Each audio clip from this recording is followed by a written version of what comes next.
Hello friends, home quality time में आपका स्वागत है। आज हम आपको मलाई चाप मिठाई बनाना बताएंगे, जो कि कम सामान में ही बनकर तैयार हो जाती है। अगर अब तक आप हमारे वीडियो को लाइक नहीं किए हैं तो लाइक कर दीजिए। अगर आप चैनल पर नए हैं तो सब्सक्राइब करना ना भूलें और बेल आइकन दबाना ना भूलें, क्योंकि हम आपके लिए नई नई वीडियोस लाते रहते हैं। तो चलिए मलाई चाप बनाना स्टार्ट करते हैं। तो सबसे पहले फुल क्रीम 1.5 लीटर गाय का दूध लेना है। अगर आपको गाय का दूध नहीं मिलता है फुल क्रीम वाला, तो आप भैंस का दूध ले सकते हैं फुल क्रीम वाला। तो हम गैस ऑन कर लेते हैं और दूध को गैस पे रख देते हैं उबलने के लिए। तो जैसे ही दूध थोड़ा गर्म हो हल्का सा, बस बीच बीच में हम चलाते रहेंगे। तो देखिए दूध उबल गया है और दूध में देखिए बुलबुले आने स्टार्ट हो गए हैं, आप देख सकते हैं। तो बस हमें इसी स्टेज पर गैस बंद कर देना है। तो अब हम दूध को 4 से 5 मिनट के लिए हल्का ठंडा होने के लिए छोड़ देते हैं। तो हमारा 4 से 5 मिनट हो गया है। तो हम 2 टेबल स्पून विनेगर में 2 टेबल स्पून पानी मिक्स करके थोड़ा थोड़ा डालते जाएंगे, और जैसे ही थोड़ा थोड़ा डालेंगे दूध फटता जाएगा। अगर आप विनेगर नहीं डालना चाहते हैं तो आप 2 टेबल स्पून नींबू का जूस भी ले सकते हैं, या फिटकरी ले सकते हैं, या फिर साइट्रिक एसिड भी डाल सकते हैं। तो दूध फाड़ने के लिए आपके पास कई ऑप्शन है, आप जो भी पसंद करते हैं आप वो डालकर दूध फाड़ सकते हैं। तो देखिए दूध बिल्कुल फट गया है पूरी तरह से। तो देखिए इसका पानी अलग हो गया है और छेना अलग हो गया है। तो चलिए अब छेने का पानी छेने से अलग कर लेते हैं। तो हम एक बर्तन ले लेते हैं और उसके ऊपर एक छन्नी रख लेते हैं और कोई एक पतला कपड़ा रख लेते हैं, और कपड़ा रखने के बाद उस कपड़े पर हम छेने को डालते हैं और छेने का पानी हम छान लेते हैं। तो देखिए हमने पूरे छेने के पानी को छेने से अलग कर लिया है और छेने को हमने इकट्ठा कर लिया है कपड़े पर। तो अब हम छेने के ऊपर से थोड़ा पानी डालकर छेने को धुलते हैं, ताकि छेने से विनेगर की खटास निकल जाए।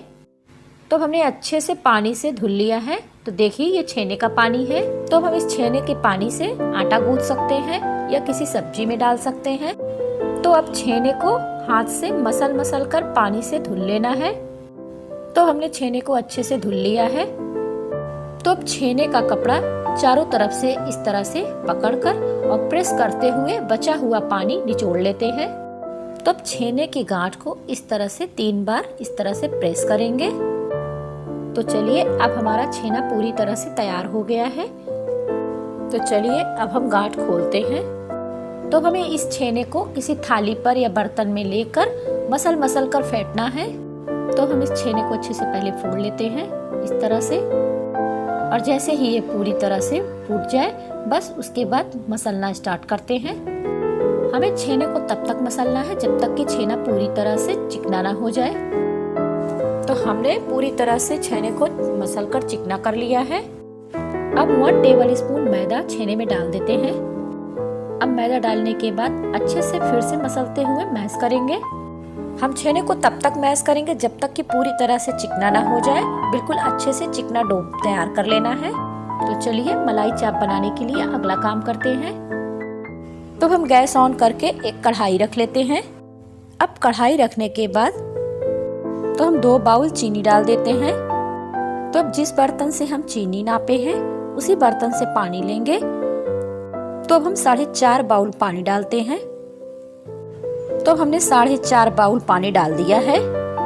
तो अब हम चीनी और पानी की एक चाशनी तैयार करते हैं, पर चाशनी 1 तार या 2 तार की नहीं होनी चाहिए, बस चिपचिपी सी तैयार होनी चाहिए।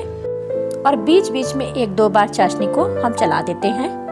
मलाई चाप की फिलिंग बनाने के लिए हमने मावा और दूध, केसर और फूड कलर लिया है। तो हम दूध में 25 से 30 धागे केसर के डाल देते हैं। हम दूध में केसर डाल दिए हैं और 10 से 15 मिनट के लिए साइड में रख देते हैं। अब दूध में केसर को अच्छे से घोल लेते हैं। अगर आपके पास केसर नहीं है तो आप फूड कलर का भी इस्तेमाल कर सकते हैं। तो हम मावा को चम्मच से अच्छे से इस तरह से फोड़ लेते हैं। तो हम मावा में 2 टेबल स्पून पिसी हुई चीनी डाल देते हैं, और अब पिसी हुई चीनी को डालकर अच्छे से मिक्स कर लेते हैं। अगर आप मीठा थोड़ा ज़्यादा पसंद करते हैं तो आप 1 टेबल स्पून चीनी बढ़ा सकते हैं। अब हम चीनी और मावा को अच्छे से मिक्स करने के बाद वनीला एसेंस के कुछ बूंदे छिड़क देते हैं। अब हम केसर वाला दूध मावे में डालकर मिक्स कर लेते हैं। केसर वाला दूध डालकर अच्छे से मिक्स कर लेते हैं मावा में। मावा को तब तक मिक्स करेंगे जब तक कि मावा बिल्कुल क्रीमी ना हो जाए। तो चलिए अब हम छेने का लोई बना लेते हैं। तो छेने को हमने थाली में रखकर इस तरह से लंबा कर लिया है और नाइफ की मदद से इसे काट देते हैं। तो हम बराबर भागों में काटकर लोई बना लेते हैं और कुछ इस तरह से हाथों पे लेकर चिकना करते हुए चौकोर शेप देते हैं। तो इस तरह से हम सभी छेना को तैयार कर लेते हैं। हमने सभी छेने के टिक्कियों को तैयार कर लिया है। तो देखिए छेना तैयार है। अब देखिए हमारा चाशनी भी तैयार हो गया है। चाशनी में एक अच्छी सी उबाल आने लगी है। तो हम चाशनी में सभी छेने की टिक्कियों को डाल देते हैं। तो अब जैसे ही सारी टिक्कियों को हम डाल देते हैं और इसे एक ढक्कन से कवर कर देते हैं। छेना को तब तक पकाएंगे जब तक कि फूल कर डबल ना हो जाए। तो हम ढक्कन को खोलकर अब एक बार देख लेते हैं और इस तरह से स्पून की मदद से दबा दबा कर चाशनी में डुबो देते हैं। तो देखिए हमारा छेना बनकर तैयार है। तो हम एक प्लेट पर एक छन्नी रख लेते हैं। छन्नी रखने के बाद हम छेने को इस तरह से निकालकर छन्नी पे रखते जाएंगे। छेने को छन्नी पे रखने से छेने का एक्स्ट्रा चाशनी छनकर निकल जाएगा। छेना को छन्नी पर 1 घंटे के लिए रख लेते हैं।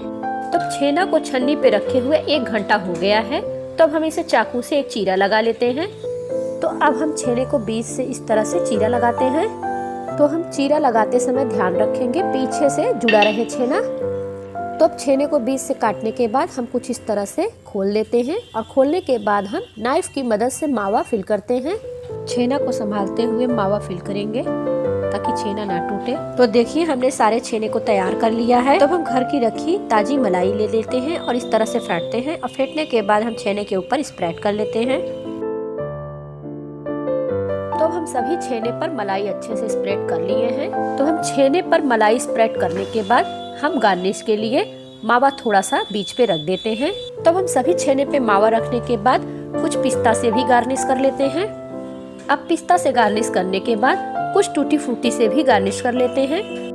तो देखिए हमारा मलाई चाप बनकर तैयार है। आप भी इन्हें घर पर बनाकर ट्राई कीजिए।